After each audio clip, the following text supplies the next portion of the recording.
এই guys, blog to my channel, আমার চ্যানেলে তোমাদের সবাইকে স্বাগত। আজকে আমি সকালবেলায় তোমাদের মাঝে হাজির হয়ে গেলাম। তো দেখো, আসলে এমন সুন্দর একটি আজকে ওয়েদার, খুব ভালো লাগতেছে। ভাবলাম ঘর থেকে এখনই বের হয়ে যাই। তো ঘর থেকে বের হয়ে যা দেখলাম তা আসলে বলার বাইরে। তো আজকে দিনটা খুব ঠান্ডা, এত সুন্দর দিনটা রয়েছে। তো আমি ধারণা করতে পারিনি আজকে দিনটা খুব সুন্দর যাবে। রাত্রে ভাবলাম আজকে দিনটা খুব গরম যাবে, কিন্তু আজকে দিনটা খুবই ঠান্ডা।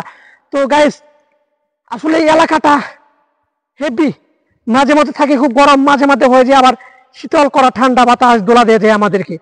তো ভাবলাম আপনাদের সাথে একটু শেয়ার করি আজকে দিনে ওয়েদারটা আমাদের এলাকায় কেমন। খুব ভালো।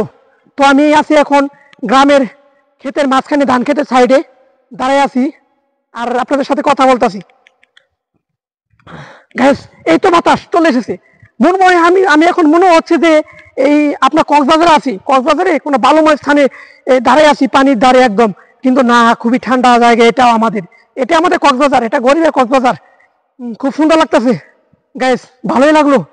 তা আপনার সাথে দূরে দূরে শেয়ার করলাম, কারণ বাতাস আমার দাঁড় ফেলাইছে। এত সুন্দর বাতাস যে আমি ঘরে থাকতে পারলাম না।